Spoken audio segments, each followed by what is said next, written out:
नमस्कार दोस्तों, आज हम बात करने जा रहे हैं भारत सरकार कितने रुपए के नोट छाप सकती है, आरबीआई के कितने रुपए से ऊपर के नोट छापने की पावर है, भारत सरकार 1 रुपए के नोट पे ही क्यों छाप रही है और बाकी का नोट आरबीआई क्यों छाप रहा है, 1 रुपए के नोट पे किसके सिग्नेचर होते हैं।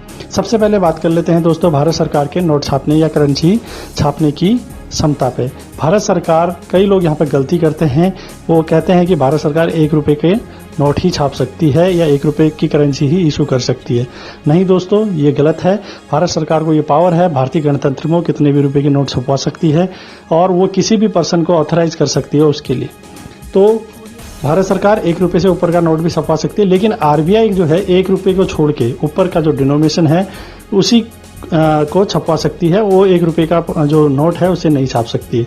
अब दूसरी बात यह है दोस्तों कि हालांकि 1 रुपए का नोट भारत सरकार छपवाएगी, लेकिन उसका जो सर्कुलेशन है वो आरबीआई करेगा, क्योंकि इस देश की जो मॉनेटरी पॉलिसी है वो आरबीआई तय करता है। तो वो कितना सर्कुलेशन में आएगा ये तय जो है आरबीआई करेगा, छपवाएगी भारत सरकार। अब बात करते हैं दोस्तों, भारत सरकार 1 रुपए का नोट क्यों छापती है, जिस पर भारतीय वित्त सचिव यानी फाइनेंस सेक्रेटरी का हस्ताक्षर होता है। यह एक दोस्तों सांकेतिक अथॉरिटी है। मान लिया जाए किसी एरिया में कोई शासक, कोई राजा शासन करता है तो वो अपने कॉइन चलाता है या अपनी सिक्के चलाता है या अपने करेंसी चलाता है। जैसे कनिष्क है, बीच में कई राजा आए तो वो अपने अपनी करेंसियां चलाते थे, और जैसे शाहजहां आया, बाबर आया, मुगल आए, तो ये सब अपनी अपनी करेंसियां चलाते थे। उस भूभाग में उनके द्वारा मान्यता प्राप्त सिक्के या कॉइनेज या करेंसी ही चलती थी।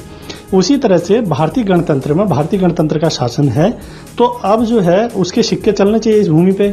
तो वो 1 रुपए का नोट जो है एक सांकेतिक वो है उसका कि हाँ भाई इस भूमि पे वो 1 रुपए के नोट और वित्त जो सचिव है वो साइन करता है और वो भारत सरकार चलाती है। दूसरी बात यह है दोस्तों, जो आरबीआई नोट देती है वो एक प्रोमिसरी नोट की तरह है। मैं धारक को 10 रुपए देने का वचन देने का अदा करता हूँ, 20 रुपया देने का वचन देने का अदा करता हूँ। इस टाइप से एक प्रोमिसरी नोट है। जैसे मतलब कि मतलब आप इसकी वैल्यू जो है ना वो 10 रुपए के बराबर है, आप 10 रुपए के गुड्स दीजिए। वो एक सही मायने में एक प्रोमिसरी नोट की तरह है, और इस पे जो है आरबीआई गवर्नर के हस्ताक्षर होते हैं।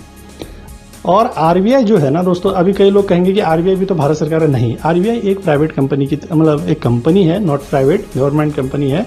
तो आरबीआई को मॉनेटरी पॉलिसी अलॉट की है गवर्नमेंट ने, वो कर सकती है और चाहे तो हटा भी सकती है। इसलिए जो है आरबीआई को 2 रुपए से ऊपर के नोट छापने के लिए गवर्नमेंट ने आरबीआई को ऑथराइज किया है। और 1 रुपए का जो नोट है वो एक सांकेतिक है कि इस भूभाग में भारतीय गणतंत्र का शासन है, उस हिसाब से वो अपने पास रखे हुई है। तो 1 रुपए के नोट पे भारतीय वित्त सचिव का साइन होगा, 1 रुपए से ऊपर के नोट पे गवर्नर जो साइन, भारतीय रिजर्व बैंक के गवर्नर हैं वो साइन करते हैं। इसी के साथ मैं ये बात यहीं समाप्त करता हूं दोस्तों, और धन्यवाद।